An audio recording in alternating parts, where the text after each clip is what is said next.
मुश्किलों की दबाव में शहर भी गिर जाते हैं। इस घने दबाव में छोटा सा राज ग्लोबल कोचिंग सेंटर एक और संस्थान बना ताकि हमारे लोगों का जीवन प्रकाशमय हो सके। तो दोस्त, आज मैं एक ऐसे स्टूडेंट के बारे में बताने जा रहा हूँ जो अपने जीवन को लेकर बहुत ही सीरियस था। पर दोस्त, लड़के को सिर्फ एक गलती की वजह से जिंदगी भर पछताना पड़ा। इसके माता पिताजी बहुत ही गरीब थे।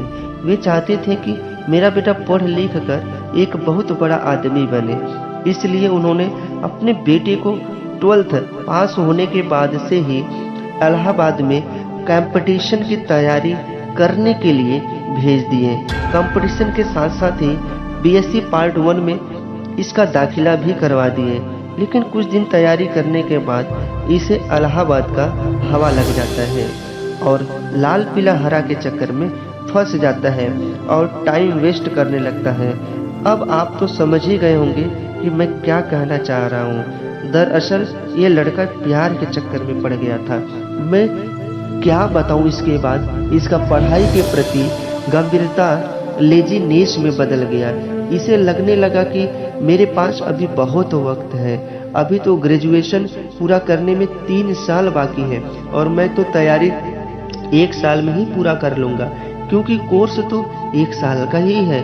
पर शायद इसे ये नहीं पता था कि उस 1 साल में पढ़ाया गया चीज़ों को कंप्लीट करने में बहुत वक्त लगता है और इसी फेमे में जीने लगा और पढ़ाई कम, प्यार का चक्कर ज़्यादा करने लगा।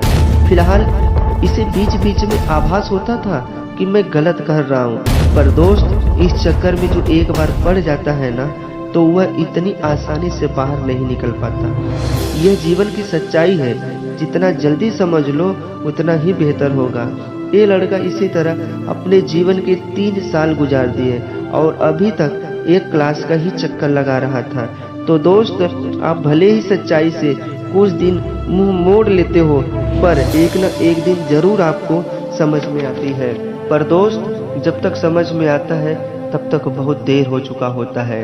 ठीक इसी प्रकार इसके साथ में पढ़ने वाला एक दोस्त जो ग्रेजुएशन पूरा होते ही एसएससी सीपीओ एग्जाम को क्रैक कर लिया और वो सेटल हो गया। तब इसे आभास हुआ कि मैं इन 3 सालों में क्या किया और इसे लगने लगा कि मैंने कितना गलत किया। पिताजी का मेहनत पानी में फेर दिया। कैसे कैसे दिन रात मेहनत मजदूरी करके पैसा भेजते थे और मैंने ये सब चुटकियों में बर्बाद कर दिया। इस लड़के को अब सारा कुछ दिखने लगा था, पर तब तक बहुत देर हो चुका था और इसी वक्त घर से कॉल आया कि बेटा, माँ की आंखों का ऑपरेशन करवाना है, पर पैसे नहीं हैं, क्योंकि सब पैसा तो तेरा पढ़ाई में लगा दिया। बेटा, तेरा सिलेक्शन कब हो रहा है?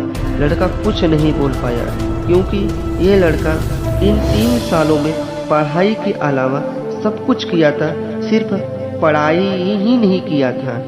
ये लड़का फोन पर सिर्फ रोता रह गया और अंत में बोला कि पिताजी, अभी कोई एग्जाम नहीं निकला है, जरा सा मैं गलत रास्ते पर चला गया था। मैं भूल गया था कि मैं यहाँ क्या करने के लिए आया हूँ, मुझे माफ़ कर दीजिए। पिताजी इतना बात सुनकर शॉक्ड हो गए और सोचने लगे कि मैं क्या सोच रहा था और क्या पाया। मैं ये सोच रहा था कि अब दुख की घड़ी बहुत जल्द ही खत्म हो जाएगी, पर सारा उम्मीद पर पानी फेर दिया। अरे, मैंने तुम्हारे लिए क्या नहीं किया। अपना जमीन जायदाद का 90% हिस्सा इन 3 सालों में बेच दिया, ये सोचकर कि मेरा बेटा शहर में अच्छे से पढ़ाई कर रहा होगा। पर तुमने जो कर दिखाया ना, अब लग रहा है कि सारा मेहनत व्यर्थ चला गया। अरे बेटा, सोचो उस माँ पर क्या बीतेगी जो माँ अपनी आंखों का ऑपरेशन नहीं करा रही थी। बोलती थी कि जब बेटा सेट हो जाएगा ना, तो मैं ऑपरेशन करा लूँगी। और तुम बहुत अच्छा किए बेटा, बहुत अच्छा किए। कहते हैं ना, पिताजी के बारे में कौन नहीं जानता है। पिताजी बच्चों की हर संभव गलती क्षमा कर देता है। जेब खाली हो फिर भी मना करते नहीं देखा। मैंने पिता जैसा अमीर इंसान नहीं देखा। अब उसके पास रोने के सिवाय और कुछ नहीं बचा था। और मजबूरन उसे प्राइवेट जॉब में 8,000 की नौकरी करनी पड़ी। जो सपना इनके माँ बाप ने देखे थे वो केवल सपना ही रह गया। अगर आप भी ऐसी गलती कर रहे हैं या फिर पढ़ाई को प्राथमिकता नहीं दे रहे हैं तो शायद आपका भी एक दिन यही हाल होगा। बात कड़वी है पर बहुत सच है।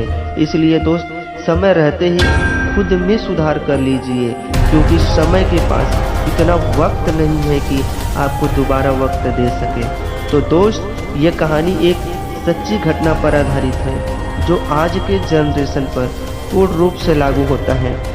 मुझे उम्मीद है कि इस कहानी से आपको बहुत मोटिवेशन मिला होगा। Please work hard for your parents. Thank you, all the best.